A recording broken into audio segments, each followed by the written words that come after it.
Good evening, gentle listeners. Before we get started with the show, support Canadian independent wrestling, as always. See, now Smash Wrestling has their homecoming show in August. However, Saturday, June 25th, that's this Saturday for us gentle listeners, there is going to be Trial by Fire. Pro Wrestling Ontario is back, baby. And they have a 6-way scramble match. My God, 6 humans in one ring. Unbelievable. Such as Robbie Cosmos, Corey Stone, Mr. Liam Worldwide, Jax William, Kyle Boone, and debuting Alec Realm. Tickets are on sale now. Limited front row seats remain at 1016 Upper Wellington in Hamilton, Ontario. It is the Green Room Studio, baby. The Green Room Studio. Get your tickets now. Go and find Pro Wrestling Ontario. Grab them tickets before them sold out. Especially them front row seats. Get up and close with the steel ring posts. You know what I'm talking about? On with the show. It's the Colossal Tussle Podcast, episode 14. Happy St. Valentine's Day Massacre, everybody.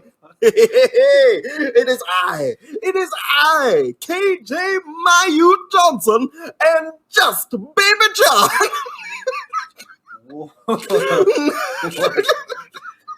Okay. How's it going, my dude? I mean, after that intro, you know, pretty good. Confused, but good. Listen, I thought with these nicknames, these nicknames this week, we would get a bit more personal, a bit more sentimental for our St. Valentine's Day extravaganza. Oh, Lord. I think you'd agree. I mean, I feel a lot closer to you. I need a new podcast. Hey, partner. We love it.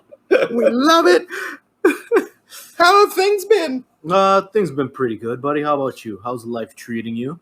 Not too bad. Not too bad, you know. I'm currently reading a book about the original Sheik. Why do you lie to these audience members?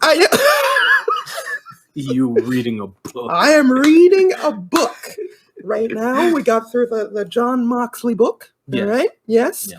And I am on to the original Sheik book, Blood and Fire, the unbelievable real-life story of wrestling's original Sheik. And what have you learned from this magical book? He's a bit of a prick. Aren't all old school wrestlers? Yes. But I will say, quite fascinating so far. I mean, he's a pioneer of hardcore wrestling. He created the Fireball, brought that into the forefront of wrestling. Took over a territory without anybody knowing. It did a whole bunch of stuff. The guy invented the camel clutch. Okay. So, well, I mean, a portion of it, kind of. Is this something you would recommend to the viewers out there? I would indeed. I would indeed pick up this book because I had no idea that this book existed. And I just happened to be in the Indigo, and I was just look up, and I'm like, oh, Sheik. Fair enough. And I knew nothing about the man, and yeah, he's pretty decent. I mean, we're getting into the portions now where he's gonna be like a colossal dickhead and like never want to put anybody over and lose to anybody and always winning, which is kind of ridiculous. But yeah, I've heard of him from other old school wrestlers, but I've never took the time out to read about him or anything like that. He had a feud with Bobo Brazil, okay, one of the first top black stars in the old days. Had a feud with him on and off for 35 years. God damn. Holy shit. So there you go. There's your nugget of information. I cannot imagine wrestling the same person for 35 years. 35 years. And never over like the world title. It was always like the United States title or whatever. Because the NWA World Heavyweight title was being, held by wrestlers. Just like the longest mid-card feud of all time. Literally. But yeah, made good money apparently. So okay. Look at that. But we are deep, I tell you, in Attitude Era nostalgia. How hyped were you for St. Valentine's Day Massacre? Not that much because I don't remember much of it, so I didn't know what to expect coming into this. And especially with the name like that, I thought it was going to be like very gimmicky, like very like Valentine centered type of thing. Fair enough. But I was surprisingly incorrect, and I was like, you know what, this is we'll get into it, but I was very surprised at the outcome. Did you watch any Raws leading up to said show? I watched the Raw right after this show. So that should give you a little taste of how I saw the pay-per-view. I am interested to see and hear of your thoughts. So without any further ado, we're not getting into current pro wrestling. Fuck that. It's way too messy right now. Not at all. But we are going to look at one of the men that is hot in the tabloids at the moment. Yes, we are. In the main event. Yes, we are. It is St. Valentine's Day Massacre.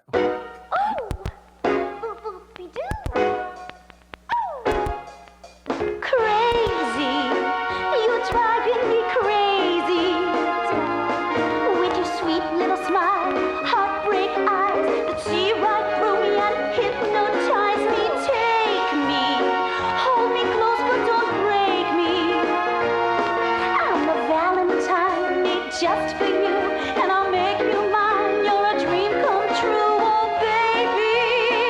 You're driving me crazy, crazy, my sweet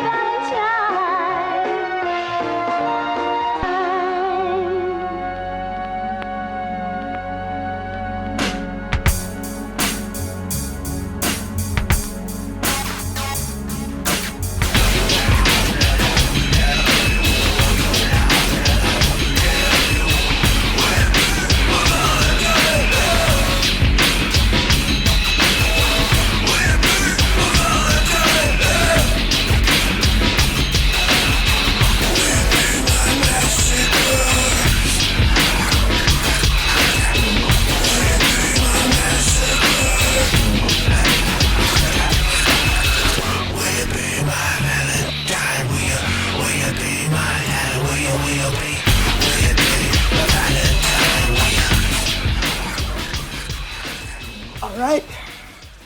Here we go. Review time, baby. Okay. Review time. Let's do this. Review time is what it's all about. Okay. And just before we get started, it's that time, isn't it? It might be that time. It's that time. It might be that time. It's about the numbers.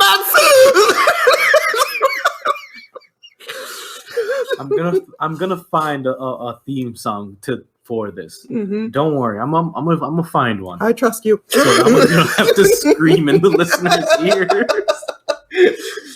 Well, any listeners can just turn it down a bit, just oh my god, come back in for February the 14th, 1999. We are in Memphis, Tennessee. We're in King Country, and we are in the Pyramid, which is sold out. 19,028 packing them in. And I thought it was just like a nickname, but it's actually in the shape of a fucking pyramid. Yes, it is. Very good. The buy rate. Yes, it is 450,000 approximate buys, which from last year, which would have been No Way Out of Texas, that drew 150,000 buys. Yeah, so even for the B-level pay-per-views, we are firing on all cylinders. Like, we are as hot can come. The live attendance gate. What money were they making that day? I will tell you, John. Good question. $316,618 at the gate. The merchandise sales, $143,215. And those are the numbers, my friend. right, I love it. I love it. As you should.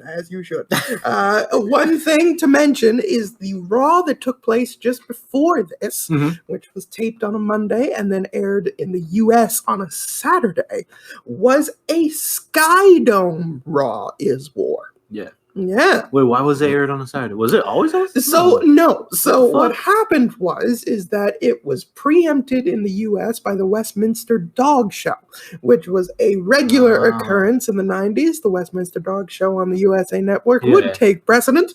So while the Canadian viewers got to watch it on a Monday, the American viewers got to watch it on a Saturday. All for some fucking dogs. Indeed. Jesus. And Sky Dome. So remember how we were talking about how in the Georgia Dome, Nitro drew about 39,000 approximate people, right? And we're like, oh my God, that's huge, even though Nitro's in the pisser. Yeah. Well, Raw came back in kind by drawing 41,432 humanoids to the Sky Dome and is the largest crowd in the history of Monday Night Raw. Dope. Come on now. Now, we have to talk about the intro package. Yes. One of the best I've seen in a while. I really enjoyed this intro package. I know. I mean, I would rank it as one of the top promo packages that I've ever seen. Just an absolutely amazing promo package. It hypes not only the McMahon and Austin rivalry and the cage match that they're going to have, but there was little flashes of the Undertaker, the Boss Man, DX and the Corporation rivalry, everything being to the tune of that love song music, which is really nice. And that's one of the beauties of early WWE is that those video packages, like if you for some reason missed out on a couple Raws or whatever, they'll make sure that you're caught up by the time the pay-per-view starts. So that's super dope. All tuned in, which is very good. We are joined tonight on commentary by Mediocre Michael and Lung Disease Lawler.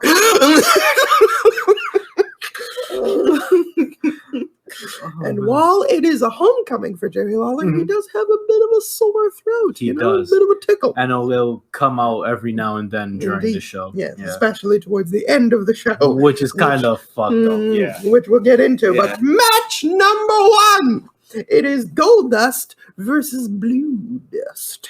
And when I saw this match on the card, I like my speculations of this being like a super like dumb gimmicky pay-per-view were through the roof. Really, it raised some alarms. Yes, very fair. So Blue Dust, aka of course the Blue Meanie, has been dressing up as Goldust, playing some of the mind games that a younger Goldust would have done in his earlier run. So we're having a bit of a match here in the lead up to this. Blue Dust delivered a blue bath to one Goldust. Yeah, and to be fair, this entrance was fucking hilarious. Blue Dust coming out with like the blue lights and the wig. And what I loved is that on his Titantron, it's him doing like the meanie dance, but in slow motion. This was so great. Fucking excellent, man. Awesome. That's the thing. If you're gonna be a jobber, have fun with it. Exactly. Just have fun with it. Characters. Yeah. Characters, baby. It is a quick spine buster by Goldust, following it up with a takedown. Blue Dust taking a powder to slow down the offense. Blue comes in with a spinning toe hold and gyrations. And Goldust has had enough of that and ends up pulling up the shorts and giving the spanking the hell out of him. How you let someone spank you in a fight? Spanking him, just spanking the bejesus out of him, and Blue Dust is just like, oh no. Oh my god. Blue Dust gets set up for the Shattered Dreams. Goldust is in firm control here, but the Blue Meanie manages to stop it. Gets Goldust down, goes for the moonsault, but completely whiffs it. A curtain call by Goldust for a very easy victory. Yep. In the post-match, it is one of John's favorite maneuvers. It is the Shattered Dreams. the greatest move ever. But this match, again, my expectations were low. Yeah. And there wasn't anything great, Mhm. but it was a fun time. It was a fun very watch. fun. It was a very fun watch. opener. A complete squash, really, on the part of Goldust. It went about 3 minutes long, and then just bing, bang, boom, we're out. We're Yep. done. Listen, dude, that's all you need sometimes. Yeah, very good. Recap of McMahon trying to get out of the match on Sunday Night Heat goes as far as to spit in Austin's face. Austin says that, he's going to wipe the spit off with Vince's blood. That's disgusting. Like, I know he wanted to sound intimidated, but I was in disgust listening to that. That was not great. Wowza. Match number 2. Al Snow taking on Bob Holly. Yep, 2 Job Squad members going at it. And they're going at it for the Hardcore Championship as Road Dogg is currently injured and therefore vacating the Hardcore Gold. Yep. Yes. So, Bob Holly is going to be starting his Hardcore Holly gimmick very soon. He's pretty much in the pseudo senses of like getting it off the ground. You know what I mean? He's starting to get hardcore. The guys quickly go into the crowd in order to begin their brawl, and they're right into the backstage area. Snow using the payphone to attack young Holly there. Floor tiles off the dome. Just one floor tile after another, like 6 or 7 of them. And then Al Snow returns in kind by breaking about 5 or 6 mops. That was entertaining. That was cool. And they're just throwing all types of random shit at each other. Yeah, it's just a lot of plunder and just moving about. They're outside in the parking lot. They're just taking it everywhere. You can tell that they're trying to get to a location. Yeah. Because a lot of times it's just like, I'm going to knee you. And then we're going to walk like 20 feet. And it's like, I'm going to throw you through this door. Like, all of a sudden we're over here. Wow, look at that. And then what I noticed, though, is that a real barbed wire off the fence, right? It takes the barbed wire from off the fence and chokes it around the throat of Holly. Yeah. I mean, that is a very rare thing to see in the WWF. Like, despite all of the hardcore shit that they're doing, they have not introduced barbed wire into the world. And here it is just being randomly used. Like, I guess they're slowly building us up to it. Yeah, they're sneaking it in, They're near the river. Yeah, the Mississippi River. One of them is going into the drink. All right. But not just one, but 2. Yeah. And then they both start brawling in the river. They do. They do. Yes. I mean, it kind of, this match lost me a little bit, especially towards the end. Because I was kind of just like, what the hell is going on? Like, they have this one location in mind. Yeah. And it's like, this is the spot. This is what we need to get to, is the Mississippi River roundabout. And then they have nothing else to go on. So it's just, we punch a couple times, we kick a couple times, into the plunder, into this, into a branch at one point, into some sticks. He grabbed a piece of wood at one point and hit him with a piece of wood. Yeah. Like, I usually like because I remember the last show we reviewed, there was a hardcore match. Yes. And it was amazing. Yes. The Rock, Mankind, it was amazing. But this one, for some reason, it was halfway through, and I'm like, are we still fucking doing this? This dragged. Yeah. Like, this match dragged, and it was so, it just got a clunky mess. And again, it's like you said, they had a destination they wanted to go to. Yeah. But they didn't have enough stuff to lead them into that one area. Yeah, like there was no flow between these guys. Because from the last door of the arena to the river, it's a big chunk, and they didn't really have anything. Nothing. They had that stop sign spot. Yeah. Or no, it was a parking the parking sign spot. Yeah. And then after that, it's punching and kicking until they actually reach like the trees and they hit each other with branches and shit. And the ridiculous thing is that they only spend like 30 seconds in the river anyway. And then they have to make it back to the. It was a mess. So Bob Holly rolls up Al Snow in the chain link fence. Yeah, just rolls a him up in a random burrito. chain link fence that was on the ground. In a burrito style. Bob wins the hardcore belt, and now it's time to run on back to the ring to collect the belt. Why don't you just bring the belt with you? Like, why would you jog back to the ring? Like, what a stupid idea. And also, like, it's cool if one or two matches go all the way outside. Nah. But when every hardcore match starts ending on the outside and you have to run back in, it's like it loses a little bit of of what made that moment special type of thing. And there's like the fans are just waiting on their hands, just waiting for to come back, and they're just like, I saw that on the screen. You won. Yeah. Oh my God. A clunky match. That was not good for the second go around here. Backstage around the fire pit, the Ministry of Darkness cutting a promo as The Undertaker, and I can't hear a fucking word they're saying. No. All I know is that they were trying to give Midian a pep talk, but I have no idea what he fucking told him. Nothing. Not a clue. No. It is the top protected star in the company versus Midian. I wonder who's going to win this one. It is Big Boss Man versus Midian. Yep. Midian with the eye coming out in the jar with the eye and the formaldehyde. Well, what was the story behind that eye? No idea. Oh, okay. He just started coming out with his eye. Okay, for like the first time ever, I wanted to be prepared and kind of like have a concrete answer for that, and I could not find one. So I'm like, maybe you had some success with that. No, I didn't. So it's just a random eye. Yeah, it's just random eye in formaldehyde. It's supposed to be just spookiness, and nobody knows where it came from. Just an eye. Fair enough.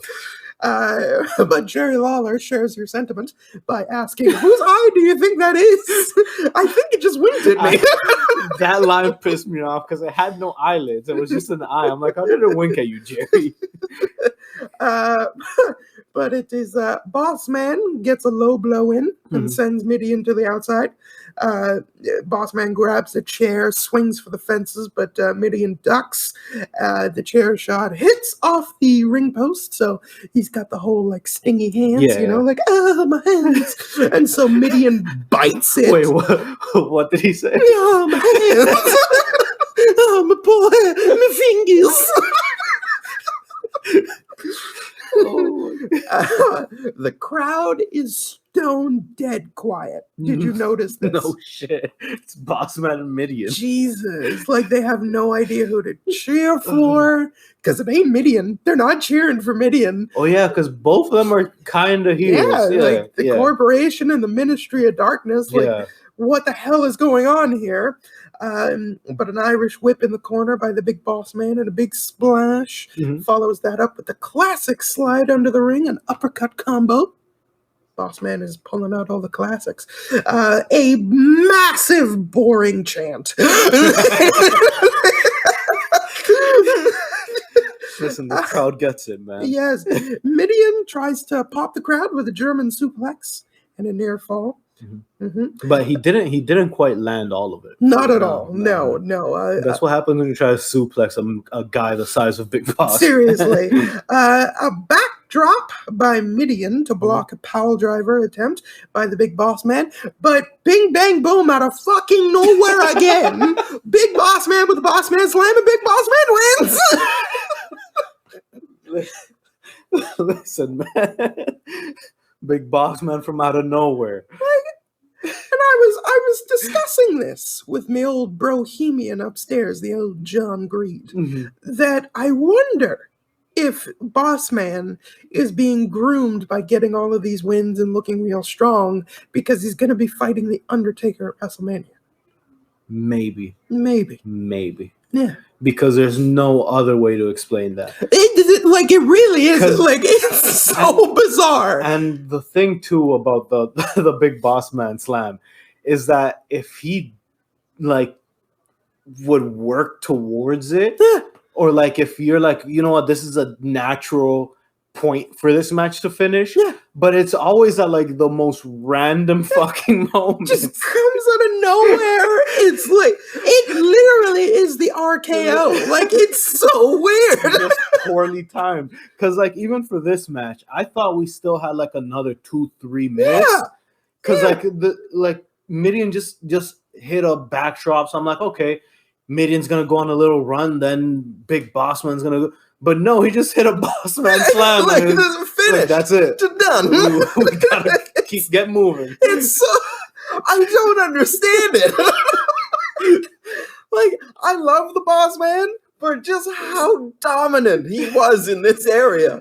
And every match I've seen of him during this Attitude Era run, he always lands that Bossman slam at the most random times. Like it cuts off the match flow. Like it's always a surprising victory. Like you never think that it's gonna happen. I love it, man. Nonsense. The Ministry surround the ring immediately, and the Undertaker comes down on the entranceway, raises the lights as the Ministry attacks the Bossman, and Big Viscera, last seen as Mabel, has now become Big Vis, equipped with giant garbage bag for a jacket. That's all they could find. And hits some big splashes on the Bossman, just 1, 2 respectively. And they carry out the Bossman in this Jesus-like symbol. And yeah, that's about that. That's it. Yeah, they just random ass finish. You know, they carry him out, and the crowd stays confused. Yeah. I was very much like the crowd at this point, where I'm like, what? Because I thought it was just going to be a beatdown, and I'm like, okay, they're going to do a Ministry corporation thing. But then they carry him out, and I'm just like, oh, okay.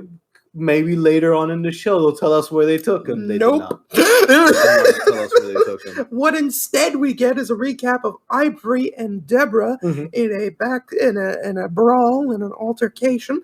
Ivory is there to mitigate the possible interference of Deborah. Yeah. Okay.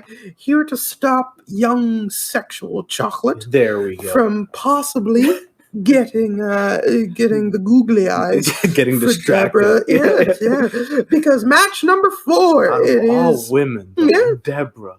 Well, you counteract that with the equally beautiful Ivory. Tag titles on the line as Owen Hart and Jeff Jarrett with the aforementioned Deborah in their corner, as D'Lo Brown and Mark Henry with Ivory. Hey. What? Hey. Sexual chocolate. Get his name. Can I not just get through one match? No. I'm not calling him sexual chocolate the whole time. You know what? In the interest of sharing the load. For that kind of behavior. Match number 4. Owen Hart and Jeff Jarrett versus Sexual Chocolate. Yes. And D'Lo fucking Brown for some reason. Yes. Oh, that's who you have a problem with, is D'Lo? That's who you have the problem with. Finisher's called the lowdown. Yeah. He comes in a vest. Oh my god. He took off the vest. What wrestler fights in a goddamn vest? Not a respectable one. One with hurt ribs. It's been weeks. It's been months, actually. If we're completely honest. All right, so Owen starts off the match with Henry. That's right. And, Henry now.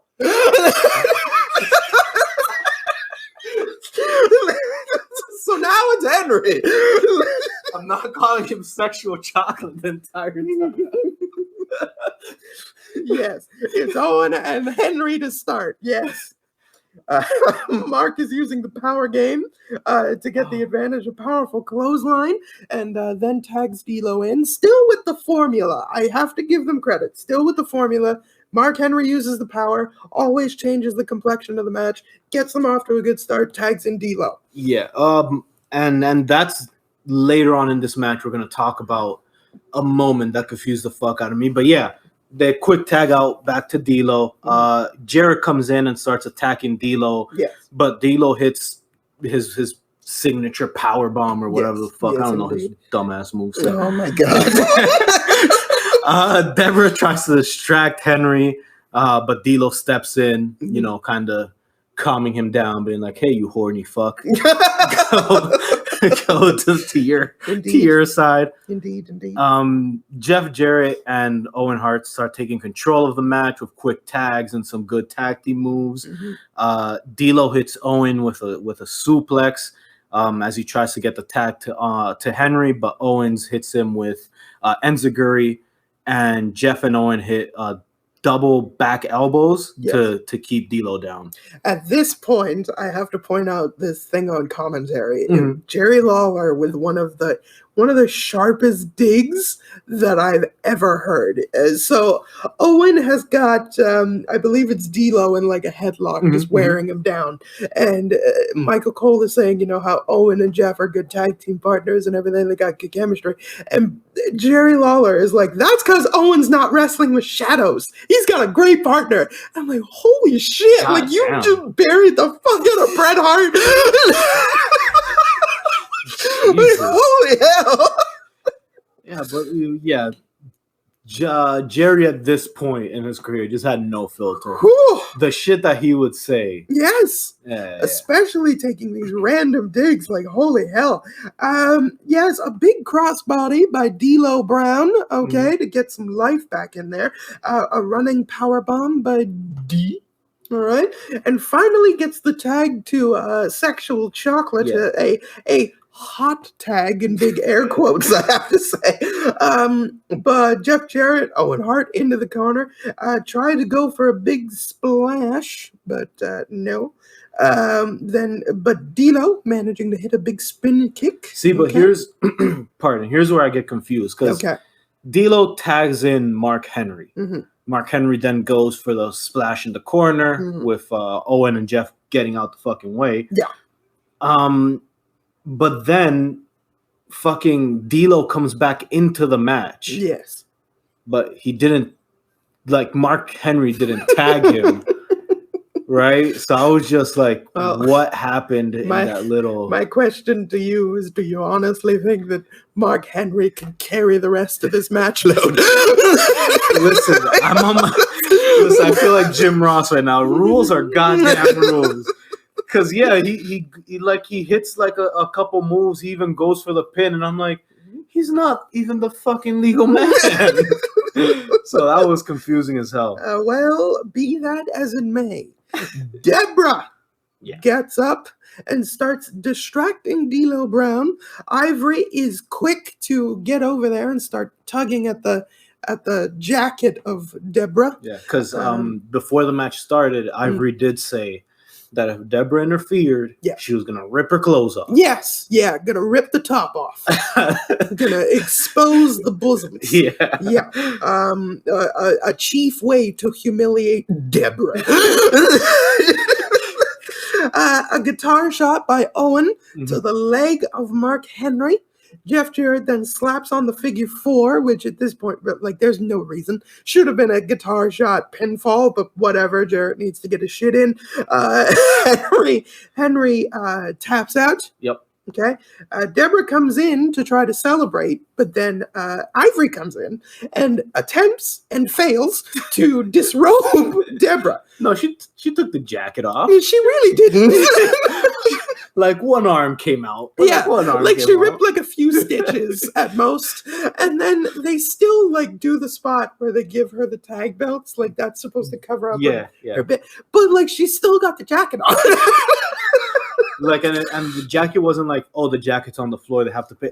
One of her arms is still fully in the jacket. Like, she was perfectly fine. She didn't even, like, at least you would think, like, maybe, like, take the jacket off, like, pretend, like, oh, she got my jacket off. No, she just kept it on. And then the thing that was so funny about that, too, is that for those who haven't seen the match, she has a jacket on, but she just has the bra on underneath the jacket. Yeah. So no shirt or nothing. So, like, I don't see how taking off the jacket would humiliate her. No. When them things is already out. They are very much exposed. But, no. If anything, you're making her a little chilly. That's it. A recap of The Rock attacking Mankind as Mankind was prepping on Heat, running up and down the stairs with coaches Bob Backlund, the Iron Sheik, and Dominic DeNucci. The Rock attacking and targeting the legs specifically, because if the man can't stand, he can't answer the 10 count. Yes. Also, a recap of Shamrock's sister, Ryan Shamrock, in the Sister Act. This is such a wild storyline. I can't believe we're still going. Still going on. It's match number 5, the IC title, Intercontinental Gold up for grabs, as Val Venus takes on Ken Shamrock. With special guest referee Billy Gunn, because none of the referees wanted to take this match. No. They were terrified. Yeah, because Shamrock is ready to kill a man. Is very, very pissed, and they're like, "We want no parts of this." No, and I don't blame him. And I'm still trying to figure out how Ken Shamrock is supposed to be the heel in all of this.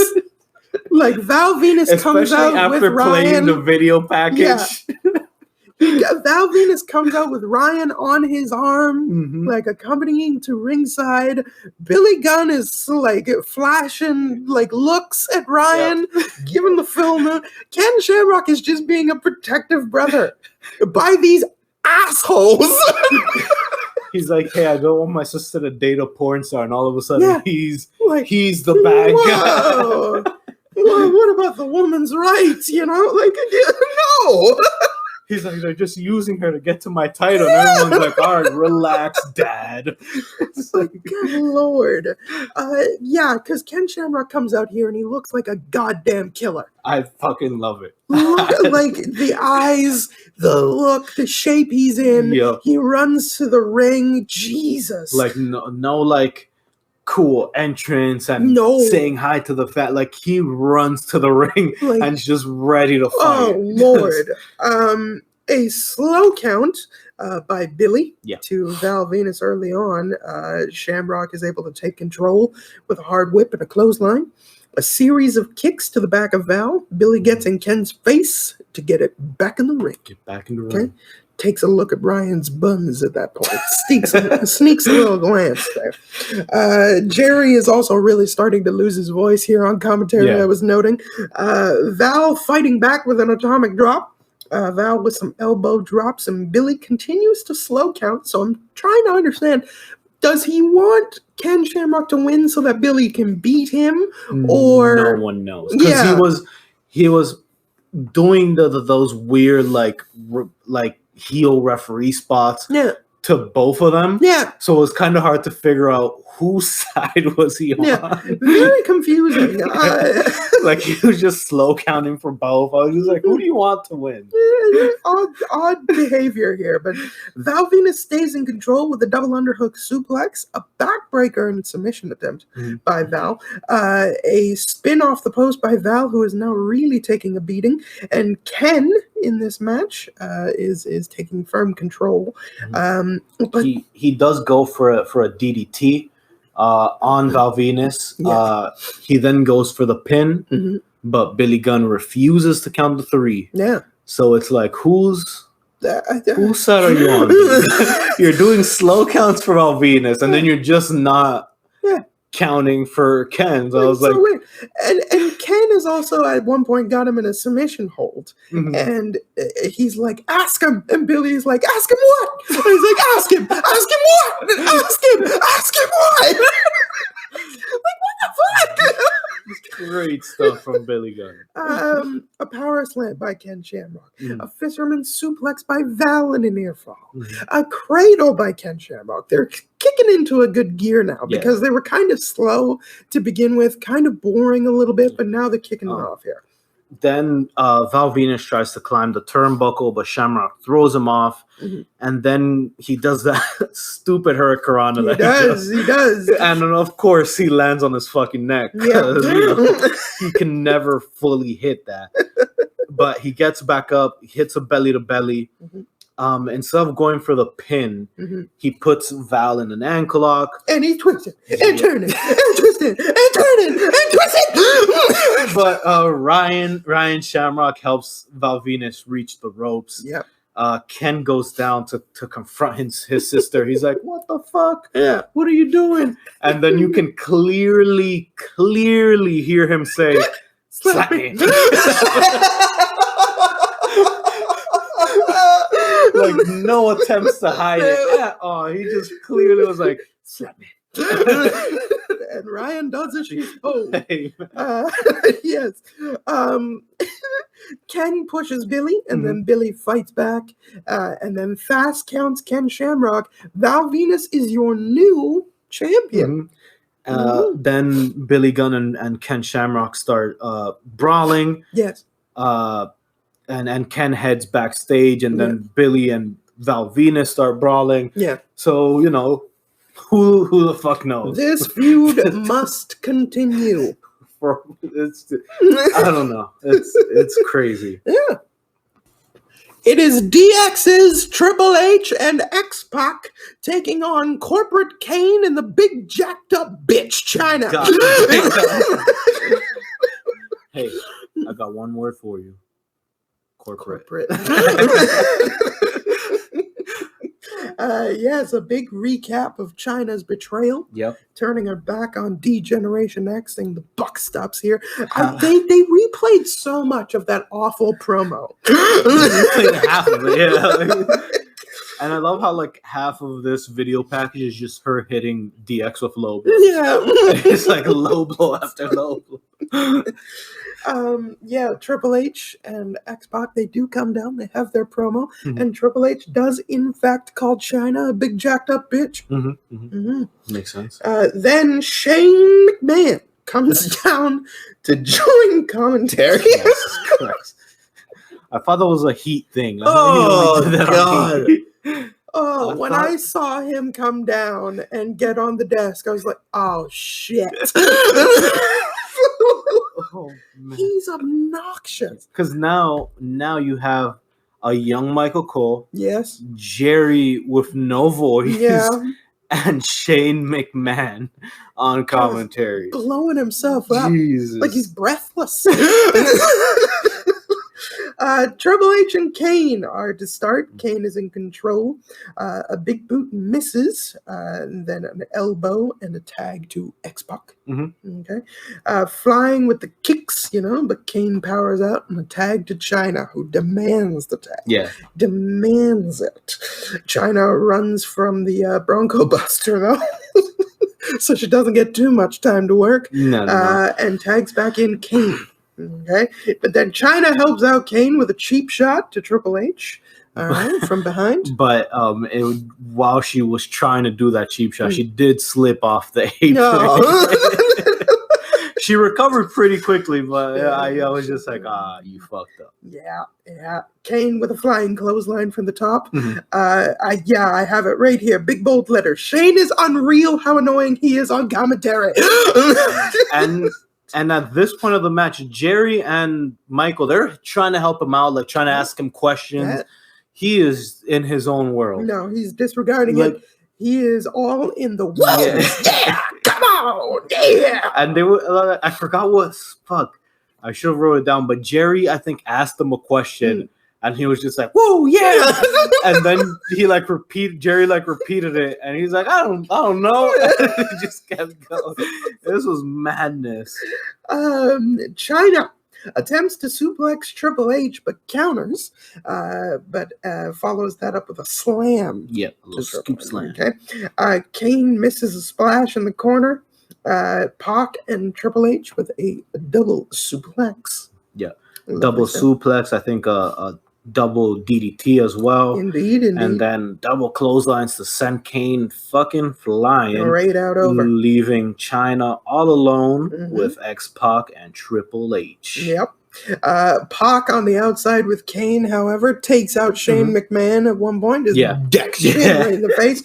Now, that was funny. That was funny. That was worth it. I like the way Shane kind of like just he takes a out dead flop. Yeah, it was wonderful. Then Kane catches a spinning heel kick and turns it into a power bomb. Wonderful stuff. China in with Pac and a power slam. Near fall Pac. Kane is in again to work over X-Pac there. China is in and a sleeper on X-Pac. So they're just working over X-Pac at this point until the hot tag to Triple H. And Triple H just fucking decks China. And then X-Pac finally hits the Bronco Buster on China, foreshadowing their little film that they had. Yeah. Shane ends up attacking X-Pac from behind. Yes. And X-Pac and Shane start brawling, leaving Triple H by himself with Kane and China. Yep. And Triple H with a face buster to China gets ready for a pedigree, I believe, at this point. But Kane comes in and a choke slam to Triple H, puts China over top of him, and China gets the victory. I got one word for you, buddy. Corporate. How did you feel about this match? Because I was thoroughly entertained. I thought like they did this a good match. job. Yeah, no, I like this match a lot. The whole like making us wait for, because this is like the first time women fight men in the WWE. I don't want people on Twitter to be like, well, actually, so shut the fuck up. In the WWE. So it was cool to see them like making us wait type of thing. Yes. And being like, no, not yet. And then, the hot tag happened and Triple H just fucking I love it. Just goddamn. I love it. He just decks China so well. And China was pretty well protected at that.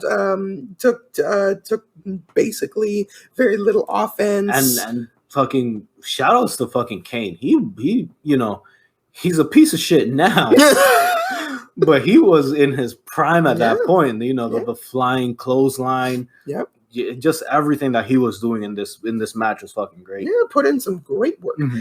Match number 7 is for the WWF title, and there must be a winner. A last man standing match between Mankind and The Rock. Must be a winner. There must be a winner, is what we were told. Oh, Lord. Yes, so Mankind comes out, turns his back on The Rock to start, with the hands behind the back and everything. Yeah. Foreshadowing of Royal Rumble 1999. Yeah. Yes. And, of course, Rock, being The Rock, just fucking nails it. Just goes right at him. Goes right at him. Mankind gets up, and he tries it again, and again, The Rock continues to beat him up. He's like, okay. Yeah, let's do it.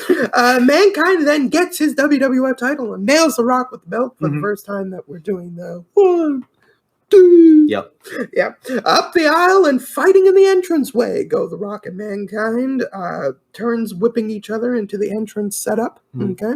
The Rock takes a tumble, but the Mankind takes more of a tumble. Yeah. Right into the entrance. Then up onto a table with all of the electricity stuff and all of that, and then a DDT by Mankind to The Rock through the table, right into some Lay's dill pickle. Why is that the one thing you saw in that whole? I thought that was a pretty, get the flavors, get the varieties. There was dill pickle in 1999. That's a historic moment. Why did you do that? Anyways, back in the ring. Well, I did some digging, and in fact, in 1999, Lay's dill pickle was up by 12% of the national area.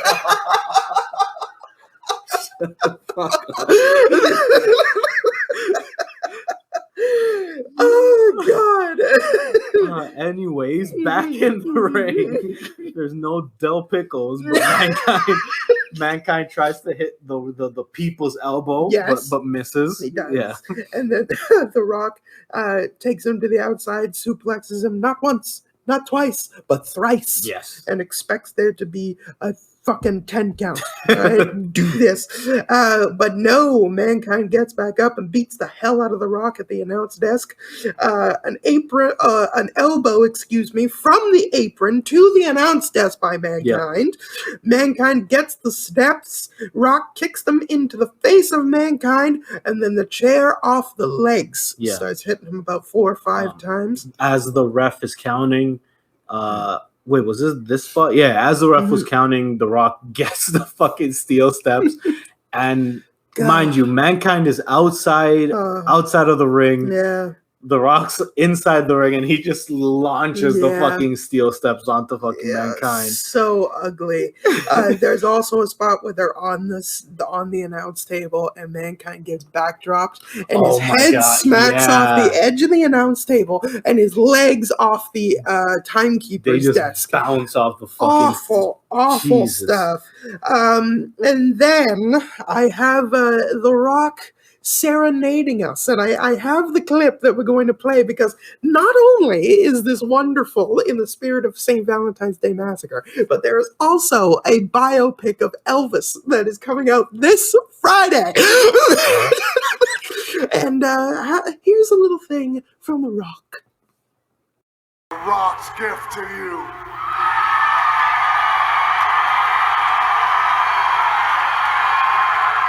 Well, since Rock's baby left him, oh my gosh, he's singing! He found a new place to dwell. Now he's a damn singer. It's down at the end of Jabroni Drive at Smackdown Hotel.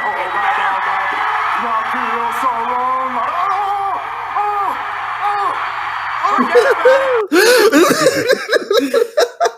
Great stuff. Oh yes, since The Rock's baby left him.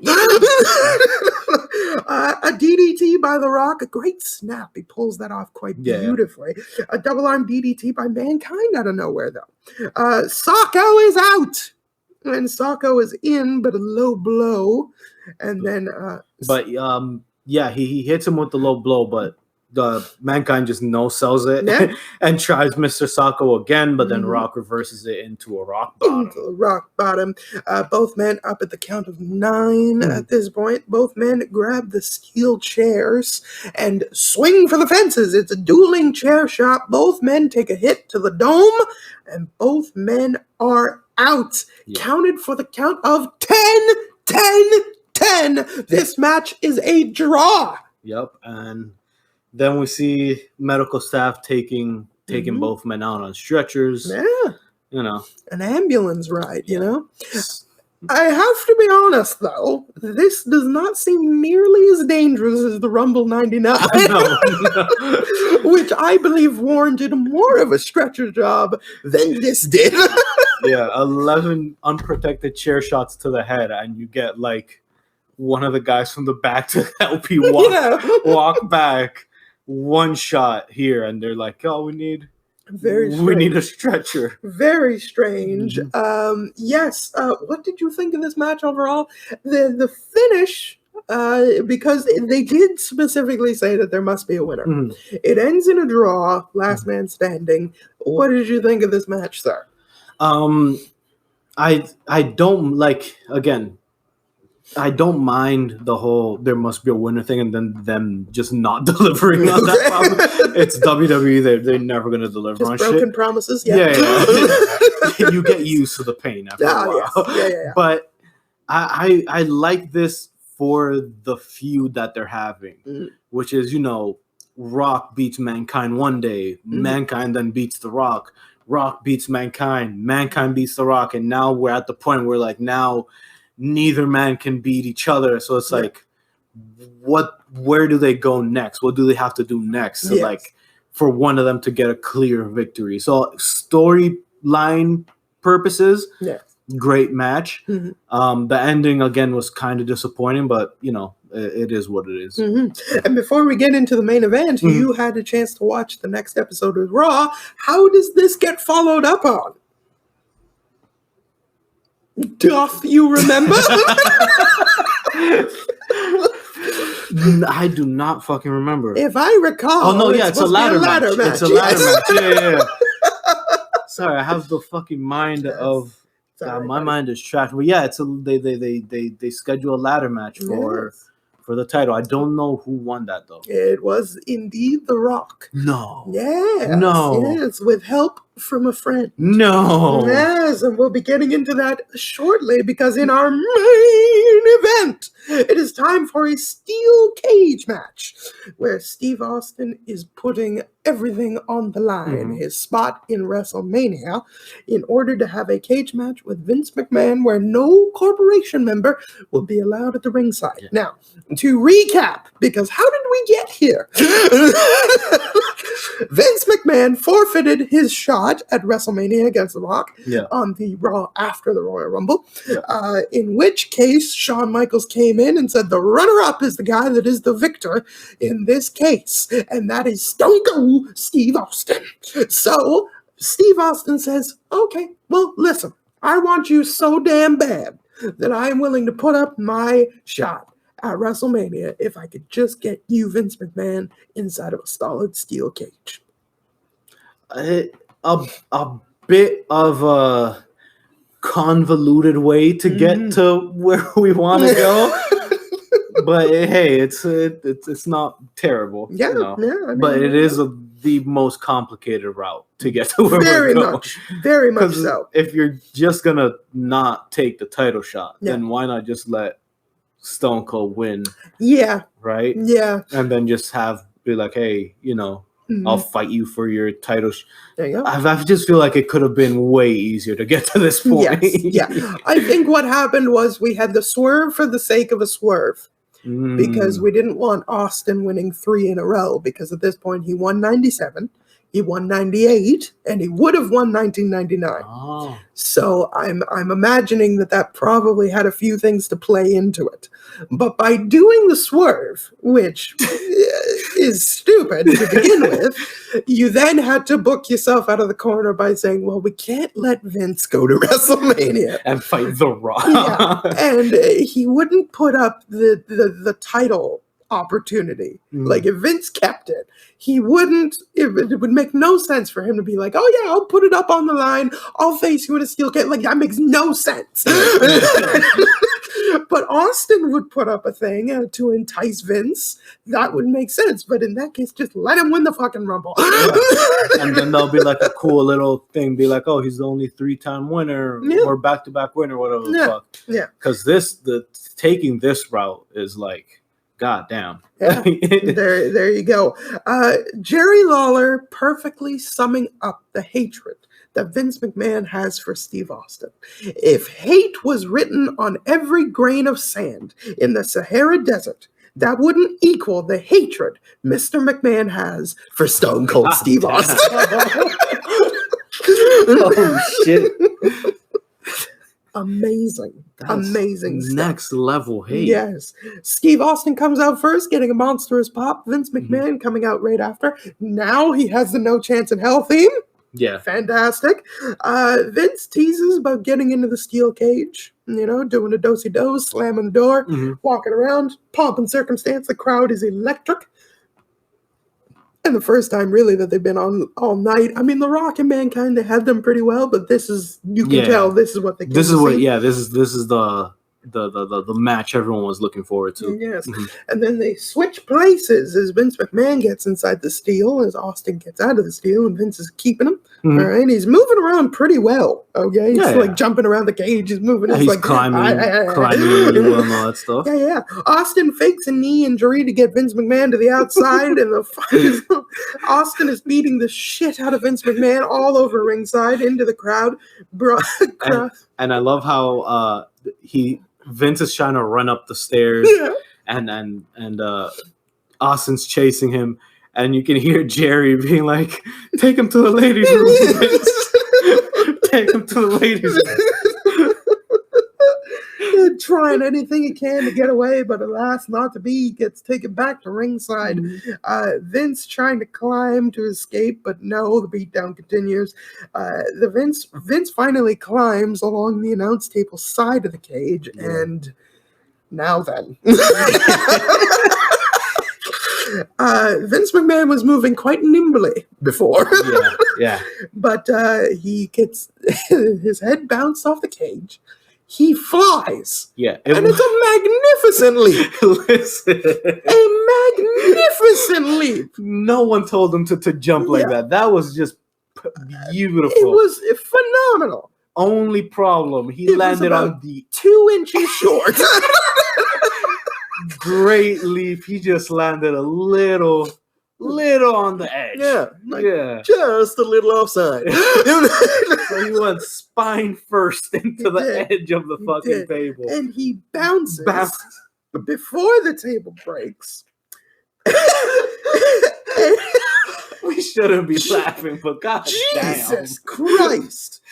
No, it was ugly.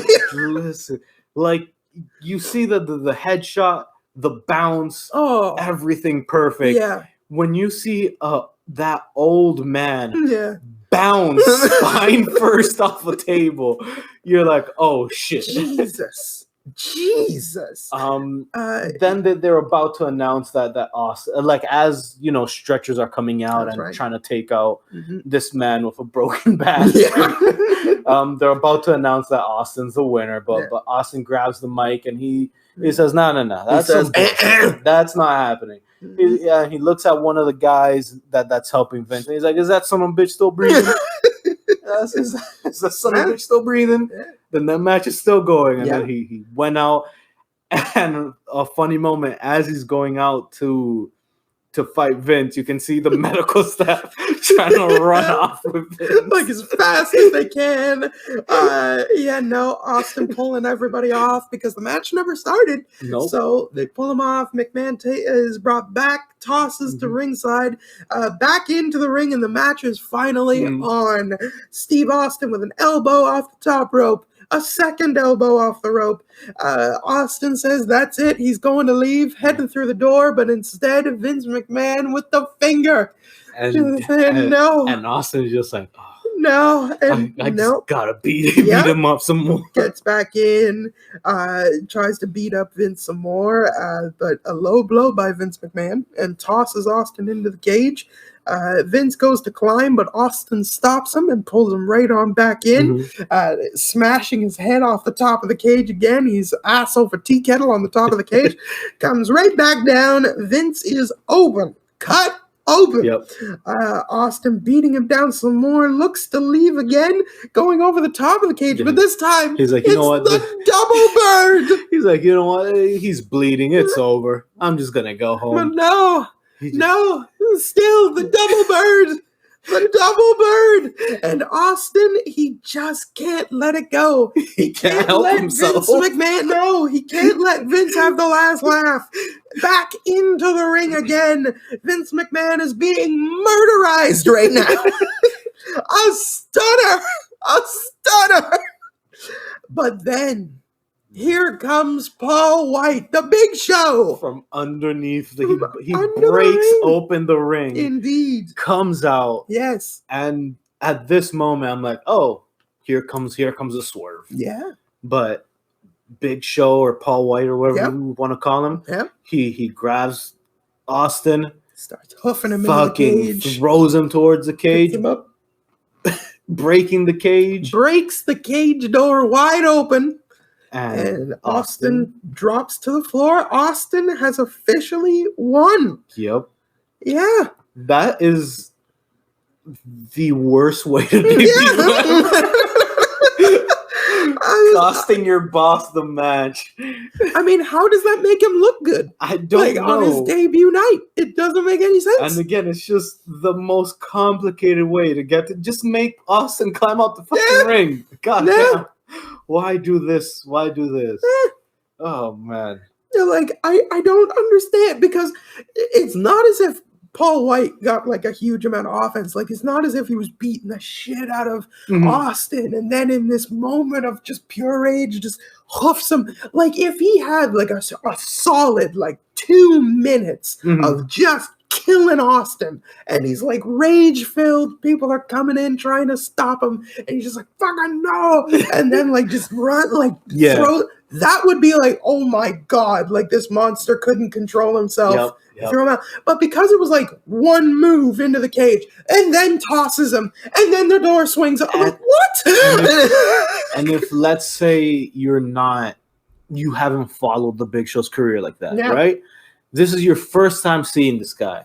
Rips open the fucking the ring. Yes. Comes out. You're like, look at this fucking giant. Oh my god. It's over for Austin. And then the first move cost Vince the match. Well, you're just going to be like, oh, he's just a big idiot. Seriously. He wasn't in a rage. He was very clear head, you know. So this was just a terrible way to debut. Not very good. But Stone Cold Steve Austin cements his slot in WrestleMania. But who is he going to fight? He fights The Rock after winning the ladder match, thanks to the interference of Paul White, chokeslamming Mankind and allowing The Rock to regain the WWF title. And there we are. We have our main event set for WrestleMania 15. But yes, that was the show. St. Valentine's Day Massacre. So here we go. Match of the night, standout star, and the show grade. What do you have for me? Match of the night. Match of the night, Austin Vince. I really enjoyed that match. Okay. Very, very fun to watch. Even a match I'll definitely go back to and rewatch. Overall show grade is 4 out of 5. Wow. Love this. I love this event. Wow. I love this event. Listen, Blue Meanie Goldust I thought was going to be ass. I had so much fun watching that. The only bad match on this card, I would say, is Bob Holly and Al Snow. And it wasn't terrible. It just went on for way too fucking long. But then every other match here, I fucking loved. You know? Yeah, every other match. Well, you know, we got Val Venus, the Corporation. You know, Sexual Chocolate was on this. This was a great fucking show. Great show when you got Sexual Chocolate, no doubt. So I got 4 out of 5, and then standout star. Yes, this is a tough one.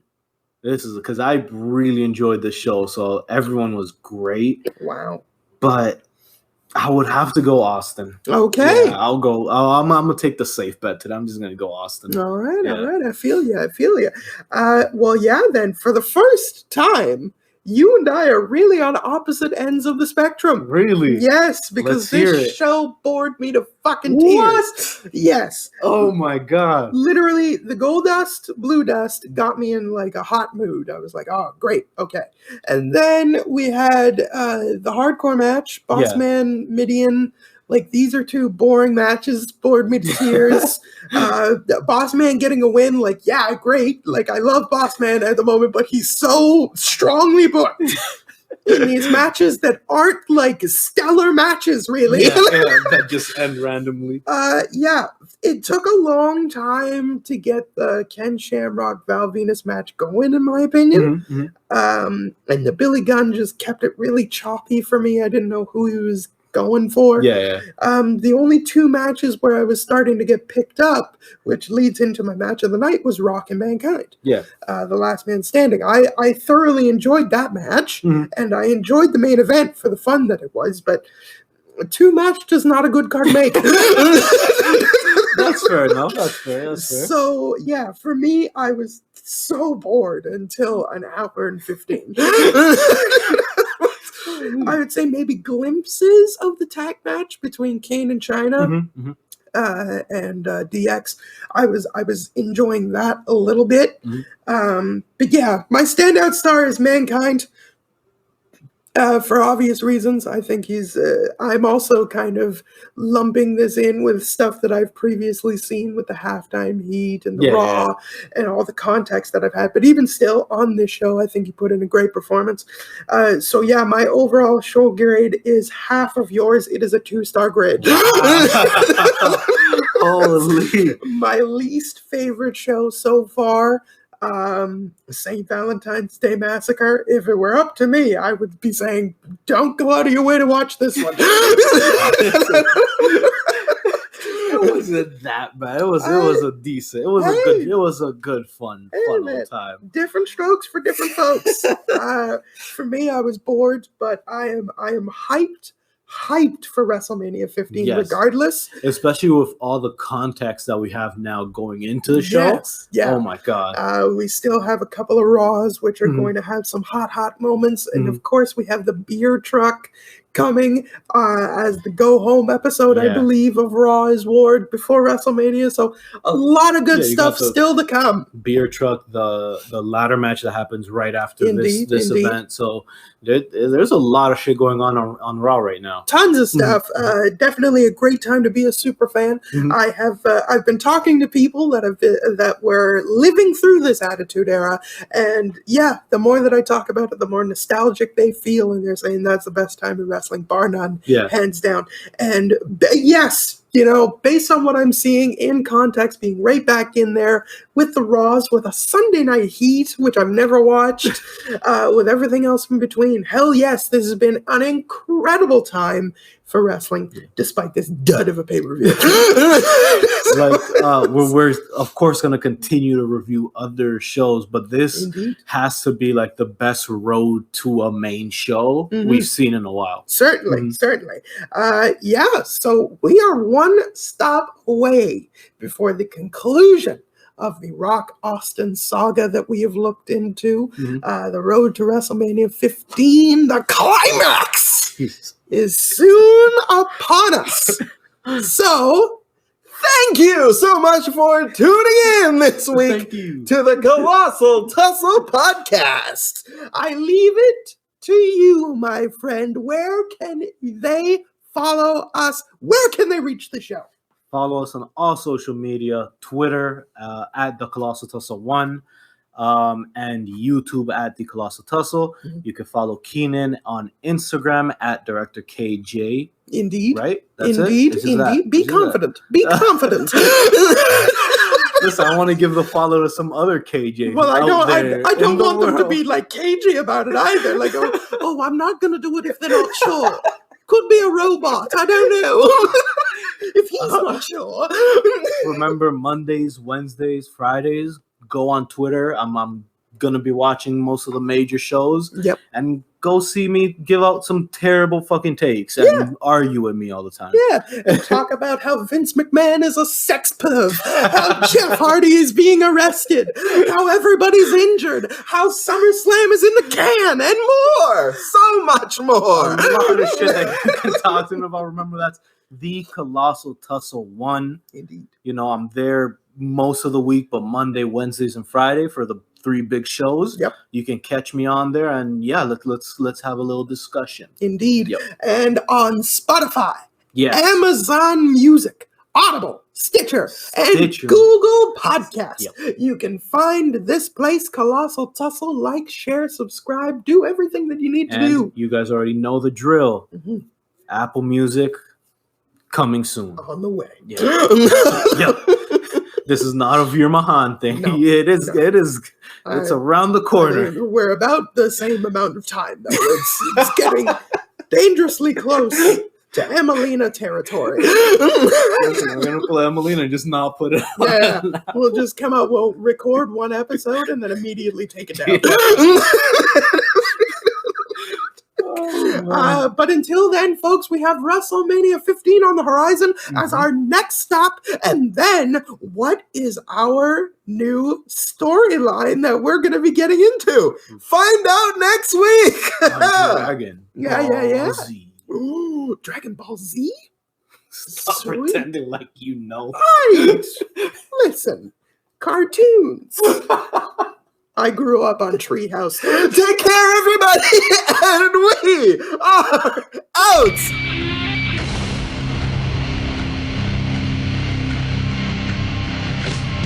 It's my life in the box in front of me. Take it off.